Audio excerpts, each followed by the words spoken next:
Hello tout le monde, j'espère que vous allez bien.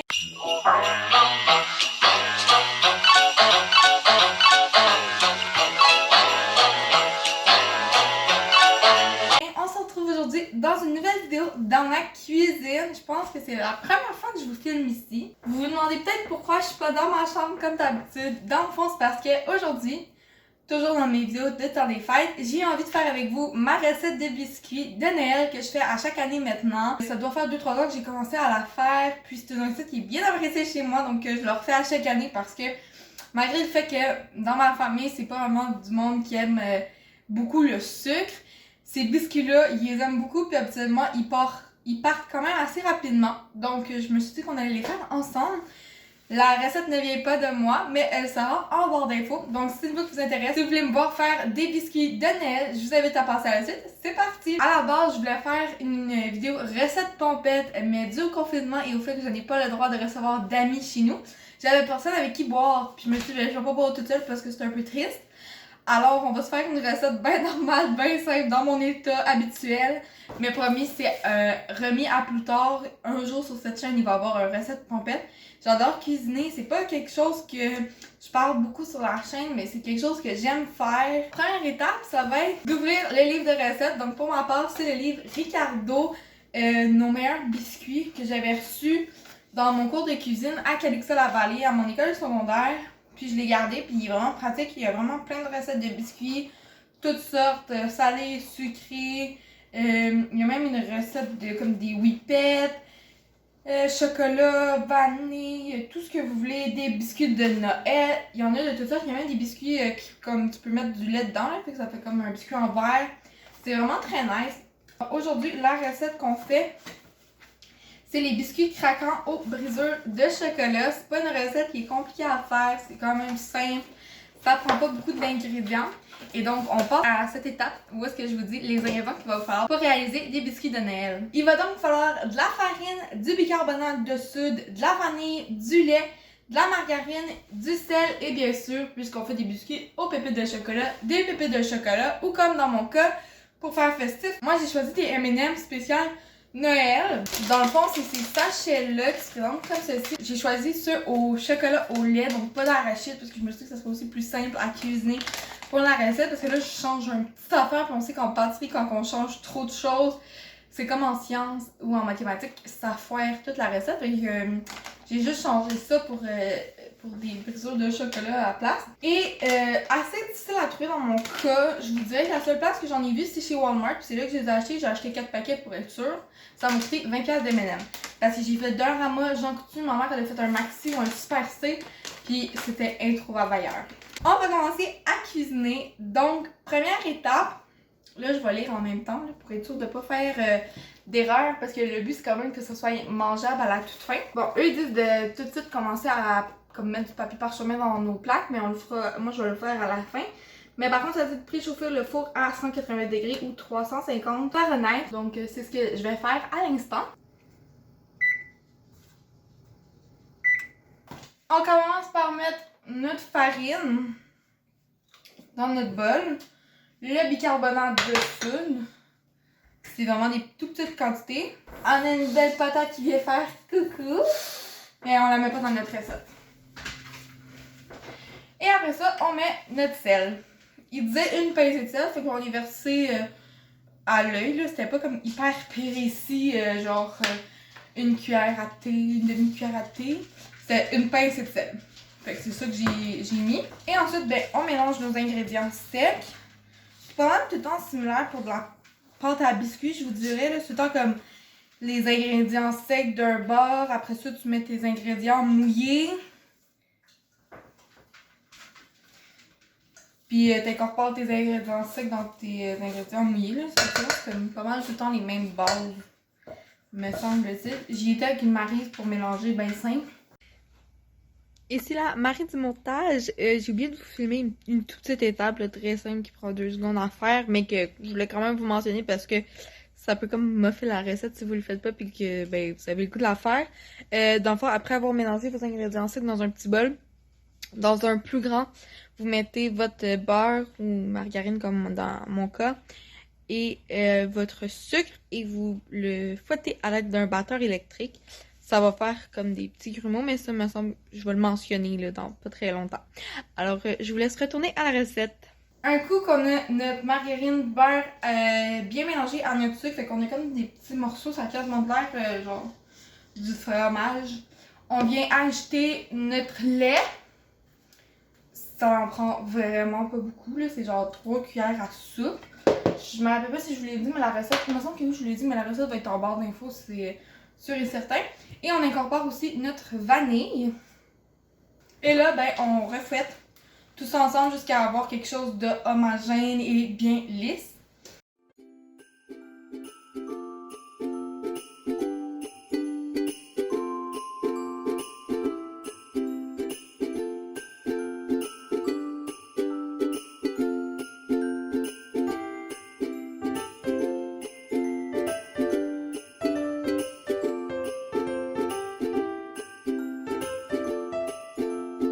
Je vais prendre ma maryse puis je vais juste comme nettoyer un peu, pas sur la table, dans le bol, les fouets.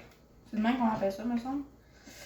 Ouais, pour pas perdre trop de mélange. Je vous l'ai montré, là, vous avez vu que le mélange est comme vraiment beau puis tout lisse. On a quasiment fini la recette, je vous le dis, c'est vraiment pas compliqué. Dans le livre, ça dit que ça fait à peu près 20 portions. Je me rappelle plus sincèrement combien ça va en faire puis de laquelle grosseur, fait que ça vous allez voir à la fin. Puis je vais pouvoir vous dire exactement. Doucement et pas d'un coup. On va incorporer notre mélange sec. Fait que moi, habituellement, je le fais avec ma soeur. Cette recette-là, je suis toute seule pour le faire. J'en mets un petit peu. Je fais doucement, il faut vraiment pas y aller à haute vitesse. Là. Fait que mon batteur, je vais le mettre à comme 2. Je mélange, j'en mets un petit peu. C'est l'étape qui est comme la plus longue. Alors, mieux vous y aller doucement, tranquillement, puis que ça soit bien fait, que rapidement, puis que ça soit botché.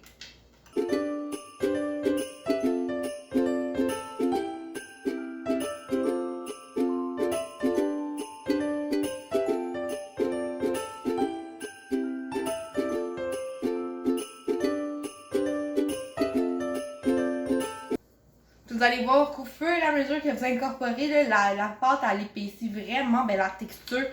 Ça l'épaissit puis ça devient vraiment comme un petit peu plus difficile là, à mélanger. Vous allez vraiment sentir comme la pâte devenir plus ferme.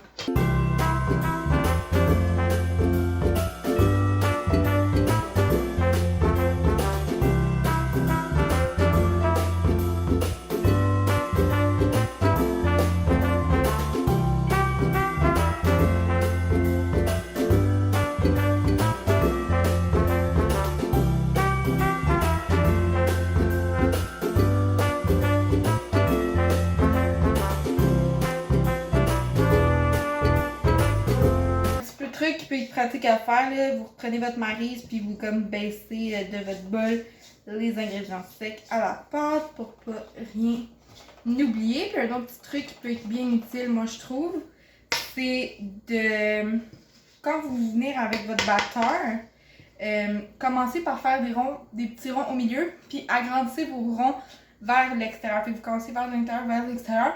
Ça devient un peu plus simple à mélanger par la suite. J'ai fini d'incorporer toute mes ingrédients secs dans mes ingrédients mouillés. Là, c'est normal, votre pâte va avoir de l'air. Là, je sais pas si vous le voyez bien. Là, je vais vous faire un beauty shot.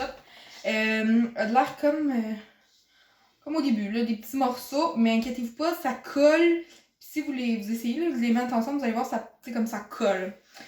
Très bien même. Alors, on va pouvoir passer à notre dernière étape avant la cuisson. La dernière étape, vous l'avez sûrement deviné, c'est d'incorporer notre chocolat, donc pépites de chocolat, ou comme moi, des M&M's sur le thème de Noël qui sont rouges et verts, qui sont vraiment très beaux. Et ça, on les incorpore et on les mélange soit avec une cuillère de bois, soit avec une maryse. Moi, je vais continuer avec elle. Et pas ton batteur ni ton fouet. Et tu y vas doucement, là. On mélange tout ça ensemble.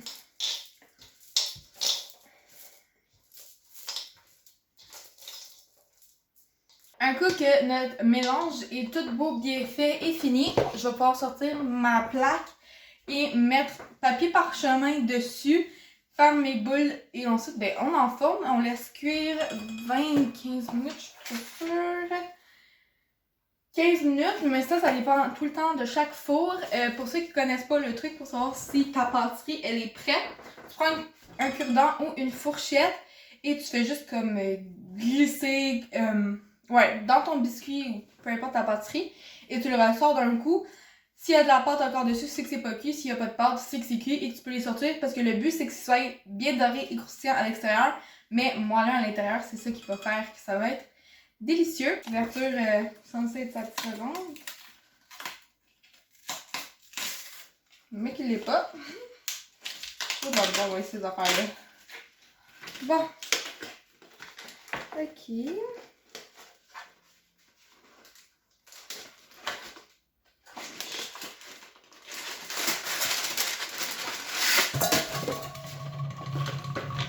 Ça là, c'est. Vous me voyez, genre, continuellement, je suis tout le temps de même. Là. Je suis vraiment gaffeuse dans la vie. C'est genre même pas surprenant. Je vais y aller au ciseau là, juste pour être sûre.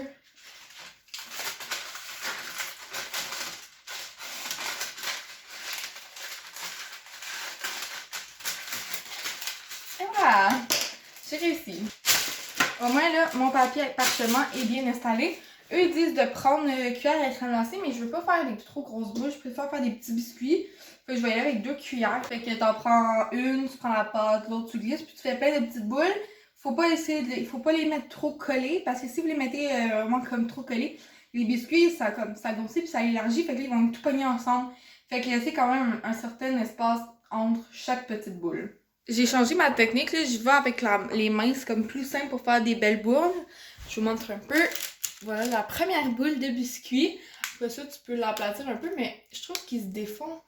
Je suis comme pas sûre si c'est normal. Pourtant, j'ai bien respecté toute la recette. Fait qu'on va espérer que ça marche à la fin. Mais c'est ça. À la main, je trouve que ça va un petit peu mieux. J'ai ma première plaque de fête. Fait que j'en ai 1, 2, 3. 1, 2, 3, 4. J'en ai 15 au total. Puis il me reste encore tout ça de mélange là, pour au moins une autre plaque. Fait que tu sais, je vais comme avoir 30 biscuits. Mais si vous les faites un petit peu plus gros, vous devrez en avoir entre 20 et 25, je vous dirais. Ce qui est quand même très bien. Les M&M, j'ai l'impression que c'est comme un petit peu plus gros aussi que les pépites de chocolat. Fait que ça pogne un peu moins bien là, dans le mélange. Fait que peut-être en mettre une demi-tasse au lieu d'une tasse pour qu'il y en ait, tu sais, que ça aille bien avec le mélange. Là. Mais sinon, je vous dirais que ça se passe quand même bien. Les boules sont super cute. Fait que je vais enfourner ça. Puis bien hâte de voir ce que ça va donner. Ma deuxième plaque, elle est faite. Je suis plutôt contente, mais comme je pensais, là, c'est ça, il y a comme trop de M&M pour la pâte. Fait que là, il me reste un fond d'M&M, mais pas de pâte. Je les gaspille pas, je vais les utiliser pour ma prochaine batch que je vais faire. Sauf que, ben, je vais couper. Dans le fond, je pense que, maintenant, quand je les faisais avec des pépites de chocolat, c'était vraiment une tasse que je mettais. Mais des M&M, c'est comme plus gros, plus rond. Fait que, il y en a comme trop. Fait que je mettrais la moitié. Fait que si vous le faites comme à moi avec des M&M de Noël, coupez une moitié. Pour la prochaine fois, je vais le faire. Puis si je me souviens, je l'écrirai dans barre d'infos. Si ça avait mieux marché, si vous le faites avec des pépites de chocolat régulières, soit noires, soit au lait, allez-y avec une tasse. Donc, je vais bientôt enfourner celle-ci. Le timer me dit qu'il reste 2 minutes aux autres biscuits que j'ai enfournés. Alors, on va pouvoir y goûter. Puis après ça, ben, ça va être la fin de cette vidéo.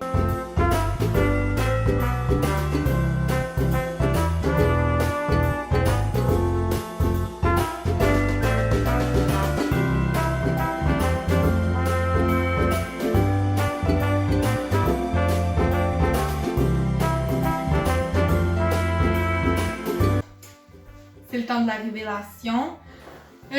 Ça sent bon. En dessous, ils sont comme bien grillés, dorés. Je vais vous montrer comme ça. Les M&M, ils ont comme bien pogné dedans. Ils sont genre un morceau. Ils sont comme craqués, mais ça, j'ai vraiment l'impression que c'est comme trop d'M&M pour pas assez de pâte. C'est pas plus grave que ça. Fait que là, il reste juste à y goûter. Je vais en prendre un petit, pas trop gros. On va y goûter. Fait que, tchin.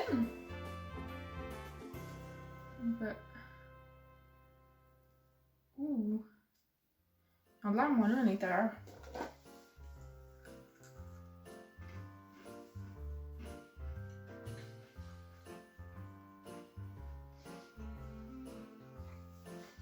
Sérieux, c'est super bon.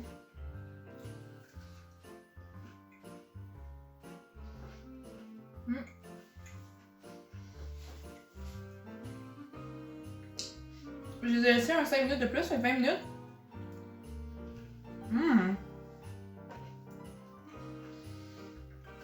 Ils sont bons parce qu'ils sont pas trop sucrés justement. Donc, comme vous le voyez, la lumière elle commence à s'en aller. Il est rendu 3h30. J'ai quand même commencé vers 1h15. Fait que ça prend un petit peu de temps, mais c'est quelque chose qui peut être pas à faire en famille ou moi, comme je vous l'ai dit, je le fais souvent avec ma soeur d'habitude. Fait qu'en soeur, c'est une belle activité à faire. C'est simple. Le moment surtout qu'il faut vos parents, je vous dirais que c'est quand vous les mettez au four puis que vous les sortez parce que sinon, bien sûr, avoir une petite surveillance parentale, mais tu sais, il n'y a pas de couteau, de trop de choses dangereuses. C'est une recette qui est simple et à faire. C'est mets ça, mélange, fais des boules, puis tu t'envoies ça à la cuisson. Fait que c'est pour ça que j'aime vraiment faire cette recette-là parce que justement, elle est très simple, c'est bon, puis pas trop sucré, juste assez. Alors, j'espère que c'est une vidéo qui vous a intéressé. Si c'est une recette qui vous a plu ou que vous allez refaire, ben dites-le moi en commentaire. Puis, si vous les faites, faites des photos, mettez-les sur Instagram dans vos stories, taguez-moi dessus ou envoyez-les-moi. Je suis toujours curieuse de vous voir recréer ce que je fais. Ça m'intéresse beaucoup. Vous pouvez vous abonner si c'est pas déjà fait, likez la vidéo si ça vous a plu et venez me rejoindre sur les réseaux sociaux. Tous les liens sont en barre d'infos comme à l'habitude. Moi, j'ai adoré faire cette vidéo avec vous. J'espère que c'est le cas pour vous aussi. Et donc, je vais vous dire à la prochaine. Dans la prochaine vidéo de Noël, ça va être un petit glow-up.